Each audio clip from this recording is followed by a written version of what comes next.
it's Cody, Dixon RC here. So today we're going to unbox the new Redcat Xr247 axle kit. This is new from Redcat. It is a complete, fully assembled front and rear axle set.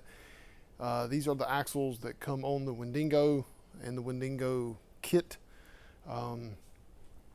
These basically have the center section of a Gen 8. I think they take Gen 8 spools and Gen 8 ring gears. Rest of it's completely different. They've changed the end of it, which that kind of, you know, the C-hub on this thing does look very similar to a Gen 8 C-hub as well with the portals. They made diamond shaped in the front to go over axles, things like that. It's supposed to be a nice integrated truss for strength and durability. I still think that's a problem though, because the Wendigo kit comes with steel tubes to go in here, kind of like a beef tube idea. This one does not have that. I don't know why, but these are 247 millimeters from pin to pin. They are AR60 width, supposedly. We'll test that in a little bit and see. They do come with a CVA front shaft, a solid rear shaft, full ball bearings, a full steel center spool with ring gear. So let's open them up and see what's inside, what comes with the box, and what all you get and what all you'll need to do when you get these. So inside the box, of course, comes with a parts list and a breakdown of how everything goes together. You can see how everything goes together here, front and rear. And then you get a bag with wheel nuts and pins, and of course they're aluminum hexes, you know, that kind of deal. So this is what you get. It comes in a pack, both front and rear, zip tied to a piece of cardboard. So let's pop them off and look at them real quick. Use my Dixon RC Lexan scissors. All right, so we'll move that out the way. We'll look at the fronts first. It does come with a steering link as well. It's their nice new black aluminum link. Now, the only thing I can say about this just by looking at this is this thing does not have very good turning radius. That's not very much turning, you know, as far as that goes. But everything seems smooth, seems nice. Let's pop off this and see if it's greased, because I don't know if it's greased, and it does not say if it is or not. So you take your 2mm.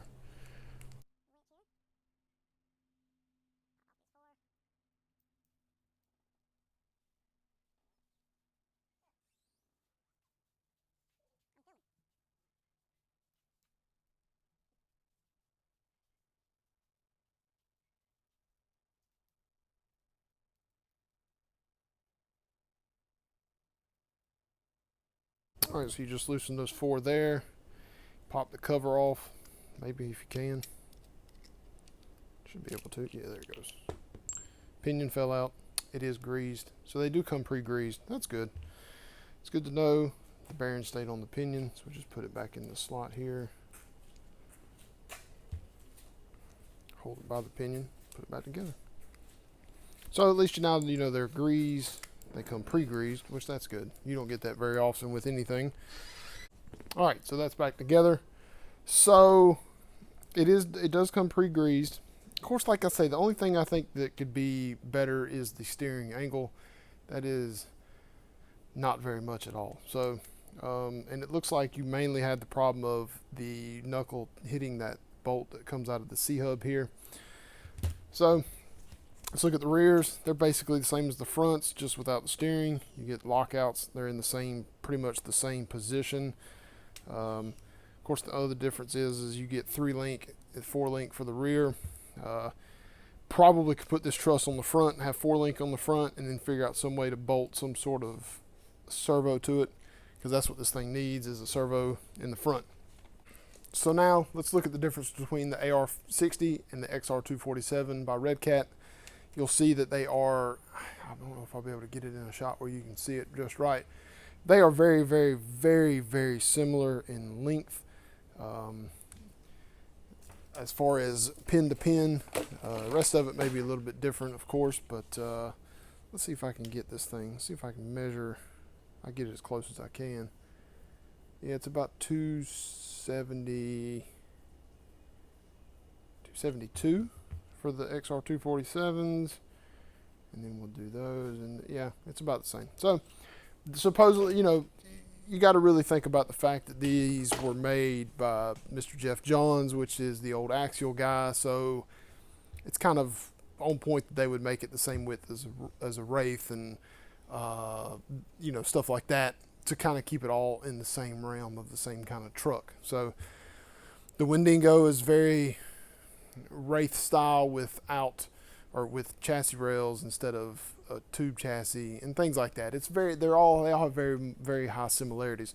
Difference in this one is going to be link position and shock position as well. You can see, if I can keep these together, the difference in these two here. The shock and the link go in the same spot on the AR60. They look like they'll go two different spots on the Xr247. Looks like you can probably put your links any way you want them to go, and then your shocks will go on this outer part here. These are really good for the guy that is is building a monster truck or building some sort of mud truck or something along the lines of that. I think these will work out fine, and they're going to be cheaper for a full set than you'll get for an AR60.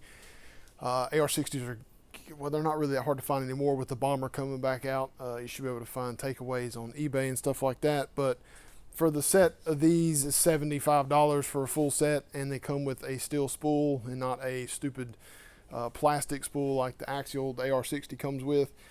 Like I say, probably the best thing that's needed right now is some sort of way to put a servo on here. So we'll have axle mounted servo, and then figure out a way to get more steering out of it. That'll probably be the two things needed for this, because you want your truck to be able to turn around. Of course, you don't want it to be too sharp when you're going fast, so maybe this works out just as well. So it's all personal preference anyway. So wanted to show you guys this. Thanks for watching, everybody, and we'll see you next time.